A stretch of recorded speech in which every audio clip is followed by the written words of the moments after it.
I'm Wolf McNally, lead researcher for Blockchain Commons. In this video, I'm going to walk you through a FROST DKG signing using the bdk-cli. Let's break down what that means. FROST is the flexible, round-optimized Schnorr threshold signature scheme. DKG is distributed key generation, and BDK is the Bitcoin development kit. So we're going to do a signing of a Bitcoin transaction using the FROST protocol. FROST lets a quorum of participants sign anything but a transaction in this case, where only a certain number need to be present. So if there are 3 total participants, maybe your quorum is 2. So that would be a 2 of 3. You could also have a 3 of 5 or what have you. If you're familiar with public-private key signing, the private key can be stolen. Distributed key generation makes it so that the signature can happen without the private key existing anywhere. So even the participants cannot sign a transaction by themselves. They have to cooperate. And distributed computation ensures that the private key never actually exists anywhere. So we're going to be creating and signing a Bitcoin transaction using this signature scheme and using the bdk-cli, the Bitcoin Development Kit CLI, as our way of accessing our wallet. The actual Bitcoin test node will also be running on our computer. It is a reg test node, and that way we don't have to wait for transactions to clear. So this instructions file, which we'll be going through, is on hackmd.io, and the video will have a link to these instructions if you want to try it yourself. I will actually be following the instructions directly in Visual Studio Code. And this is the same file with its headings collapsed. The first thing I'm going to show you is a set of one-time setup steps which involve installing the FROST Zcash Tools repo. The FROST Zcash Tools repo is based on the Zcash Foundation's FROST demos, which Blockchain Commons has forked and added support for Bitcoin transactions to. So we will be using our fork, the Zcash FROST Tools fork at Blockchain Commons, and we will be checking out the Taproot tweak branch of that. So I'm not going to go through all these instructions. They're there for you in the instructions file if you want them, but these are the instructions that you will only do once. We're going to focus on the demo steps in this video. Also, we'll need a CLI tool to extract information from TOML files. We're going to install 2 small helpers that are written in Rust that are, all the code for them is right here. This is because bdk-cli does not have a way to extract a transaction sig hash in a format suitable for FROST signing. So we have one helper called the sig hash helper, which extracts the sig hash from a transaction input. And then we have another one, the psbt sig attach tool, which is used to take the signature after it's been produced by the FROST signing and attach it to the input to be signed in the transaction. So we actually have the full code for these 2 tools here, briefly showed to you, and full step-by-step instructions on how to create the Rust project, and then the code itself. They're very tiny, and then you install them and run them. So I'm not going to go into detail about that right now. So you'll install those 2 tools, and then FROST-D is a server provided by the Zcash Foundation FROST Tools, which enables the participants of a FROST signing to communicate with each other securely. And because it uses SSL, you need to generate a local SSL certificate to do that. These steps have you install a tool called makecert and install a local certificate authority, and then create a certificate signed by that local certificate authority for FROST to use. So that will result in these 2 files here, localhost +2 -keypem and localhost +2 pem. And these will be used by FROST-D to communicate securely with the FROST participants. And then finally setting up a Bitcoin D reg test node. This is our actual Bitcoin node that will contain our test blockchain. And we're not going to actually go through the steps to set that up here. They're in the instructions. We're going to start with the demo steps, where the first step is we actually start the Bitcoin node. So to start the node, you just use the Bitcoin D command. If you were going to run it in the background, you'd use the -daemon switch, but we're going to actually run it in the foreground. I have a terminal set up that we'll be running it in right here. So we're just going to start by typing Bitcoin D. We're going to run it in the foreground, so we'll see its logs. It has an empty blockchain right now, so it hasn't mined any blocks yet. But the daemon is now listening, and the Bitcoin CLI command will be used to access it. The next thing we're going to do is set up our test environment in this terminal with the credentials we need to access the Bitcoin D server. So we're going to set up our demo directory, which is already created here, but we're going to switch to it. We're going to create 2 directories in it, one for our regular wallet, which is just a regular Bitcoin wallet, and a Frost wallet, which is going to be controlled by the Frost quorum, and the other credentials we need to access the server. So I'm just going to execute these right now in the terminal here, Control Enter. And that created the Frost wallet and regular wallet folders there and added these shell variables. The next thing we're going to do is to set up and fund the regular wallet. So we're going to create the regular wallet in the test node, and this is using the bdk-cli command to access the Bitcoin Core node here. And we're going to create the wallet, load the wallet, and then generate 101 blocks in the chain. And this sets up the chain to actually be usable. So these are the block IDs that were just generated, and the new wallet is now set up. So the demo directory, which is just called demo here, you can delete it to reset the demo to start again. The only other thing you might want to do is actually delete your blockchain and restart the reg test node so you have a completely fresh blockchain if you want to duplicate exactly what we're doing here again. Now we're going to generate the output descriptors for our regular wallet. This generates our private key using bdk-cli. This is the local wallet. And then we're going to create our output descriptors for that wallet so we can see what's going on the Bitcoin node for that wallet. These are the actual output descriptors. They're not going to be the same as the ones in the file. The ones in the file are from a previous run, but they're there to give you an example of what to expect. So next we're going to grab a fresh address from the regular wallet. And this is so that we can actually mine some fresh funds into this wallet.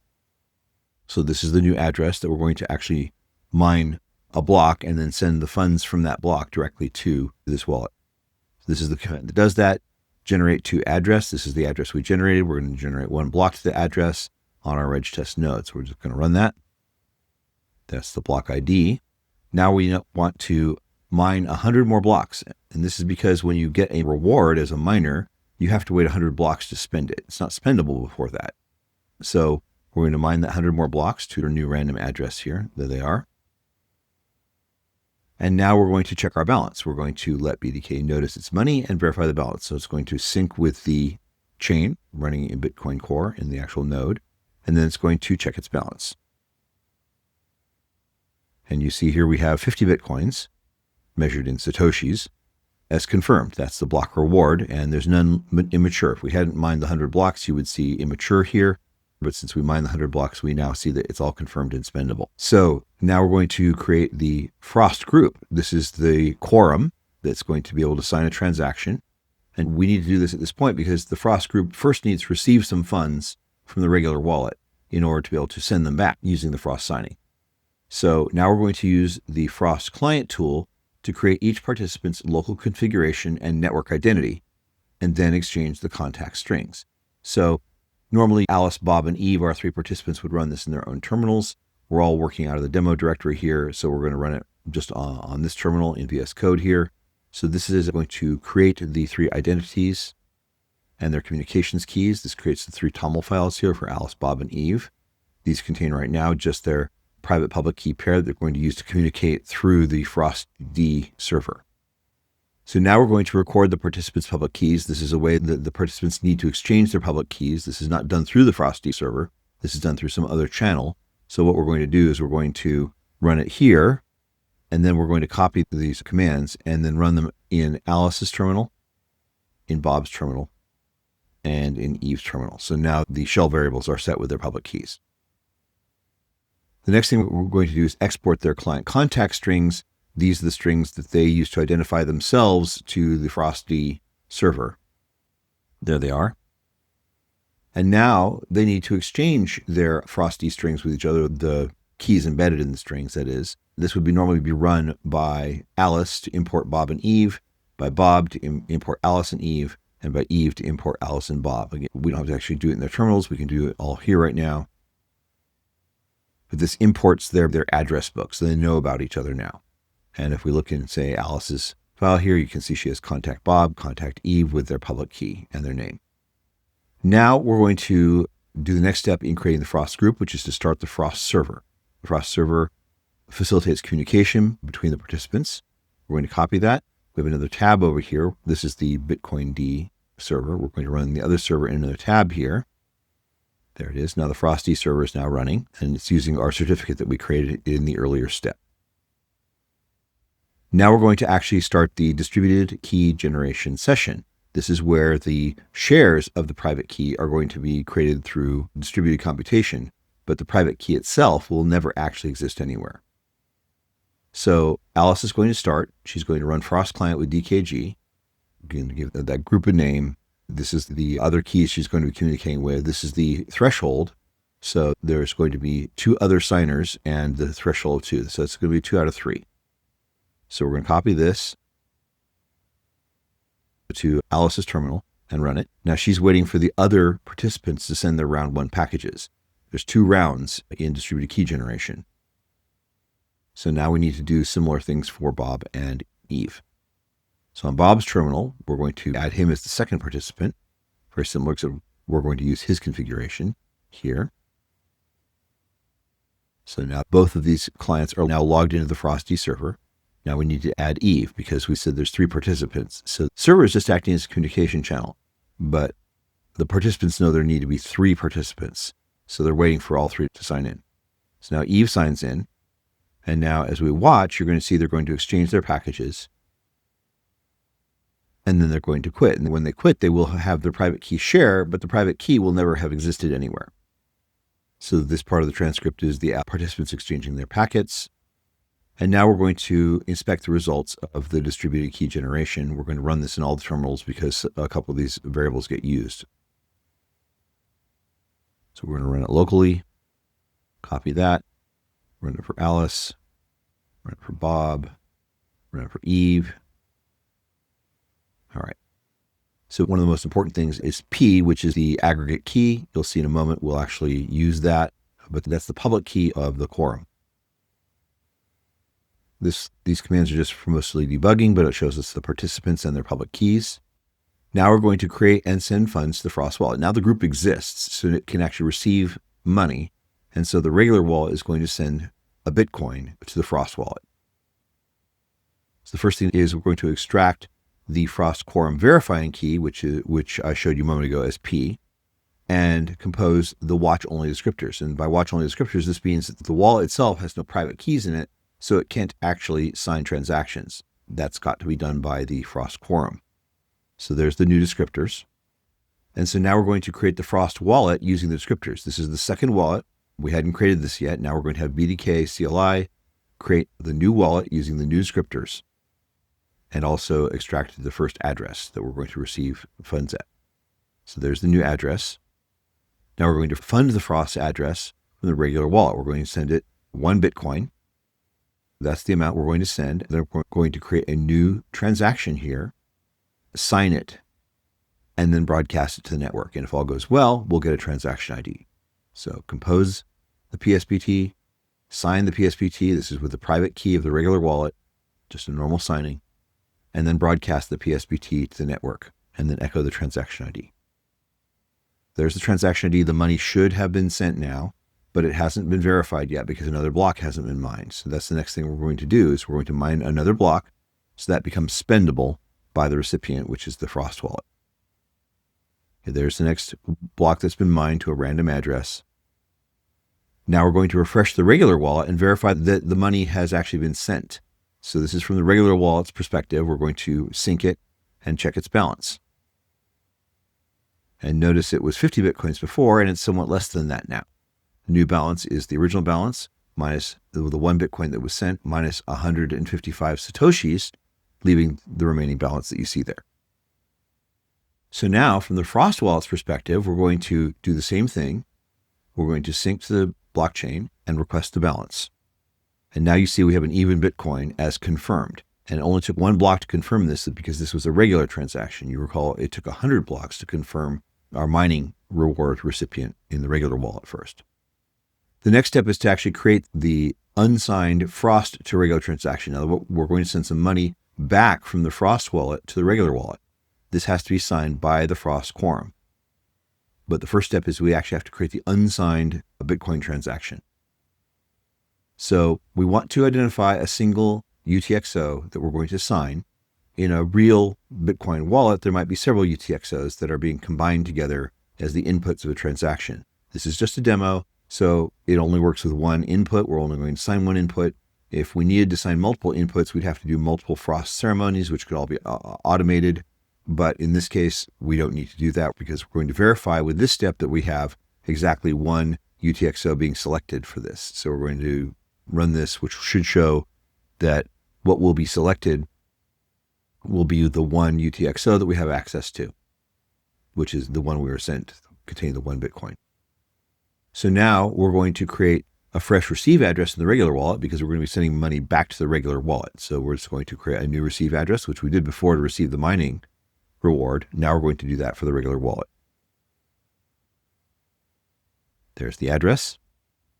Now we're going to build the Frost to regular PSBT. We're going to send a Bitcoin from the UTXO the quorum just received, construct that as a pay to Taproot transaction, and send half a Bitcoin to the new regular address, plus any remainder in a change output that still belongs to the Frost descriptors. And then serialize everything as a base 64 partially signed Bitcoin transaction ready for signing. So here's the half Bitcoin amount. We're going to create the unsigned PSBT and write it to a file and also echo it to the terminal. So this is the unsigned Bitcoin transaction. Now we need the SIG hash of the input to sign. That's the actual part that would be signed. So in this case, we're going to use our first little Rust helper, and we're going to take in the Frost to regular PSBT, and then it will extract the SIG hash of the first input 0 and send it back to us. And that's the message to be signed. We're also going to run this in the other 3 participant terminals.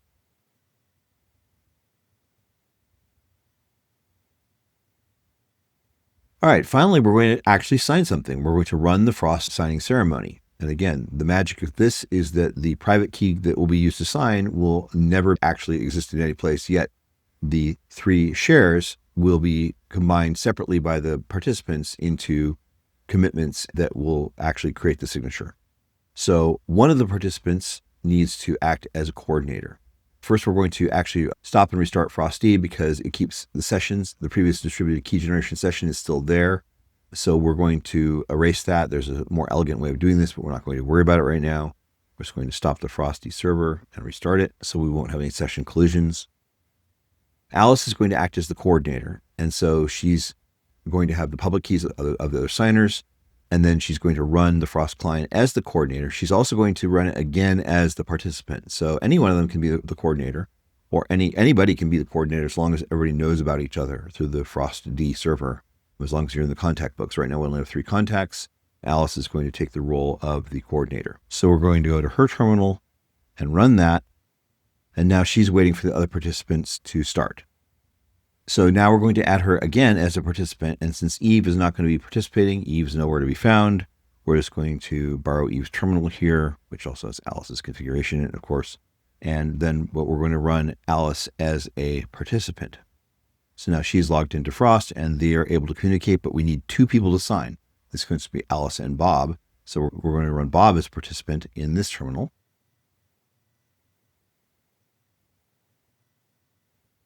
Now the coordinator sees the other signers and asks them for their consent to sign. So Alice consents, and normally they're checking the message to be signed in, again, a full Bitcoin wallet using Frost signing. The whole transaction would appear, not just the SIG hash, so the participants could know exactly what they were signing. So Alice says yes, Bob says yes, and then finally the coordinator, which is also Alice, writes the raw signature to sig.raw. So that is the signature that we're going to attach to the UTXO that we were sent to enable us to send part of it back to the original wallet. So the participants consent to the signing, and the signature is written. We're going to verify that the signature exists now. It's a 64-byte Schnorr signature. We're going to turn that into hex so we can feed that to our other tool. There it is, signature. Now we're going to attach and send the signed transaction. This is the transaction from the Frost wallet back to the regular wallet that has been signed by the Frost quorum. So now we have the unsigned transaction, and then we're going to use our other Rust tool, PSBT sig attached, to create the signed Bitcoin transaction. We're going to write that to a file and echo that to the terminal as well. This is our signed Bitcoin transaction. We need to go through the finalization step now. This is where we turn it into the form that will actually be put onto the network. So we actually tell the wallet that we want to finalize the PSBT. We're going to also write that to a file and echo that to the screen here. There it is. And finally, the moment of truth. We're going to broadcast the finalized transaction to the network. And this is where the network will determine whether or not the UTXO has been properly signed. And if all goes well, we will have a transaction ID. And there it is. So the Bitcoin network has accepted this transaction. Now, once a transaction has been accepted, it still needs to have a block mined on top of it to be confirmed. So now we're going to do that. There it is. And now we're going to verify that the regular wallet has received the funds. So we're going to do the same thing we did before, syncing to the blockchain and then asking for the balance. And now this is the new balance. As you can see, it's the same here. The new balance is the old balance plus the half a Bitcoin received. And that's it. That's all that happened. So we have successfully broadcast the FROST transaction. The multi-signature transaction was created and broadcast to the Reg Test network. We confirmed the transaction. The transaction was mined into a block and now has one confirmation. And we verified fund receipt. The regular wallet's balance increased by exactly half a Bitcoin.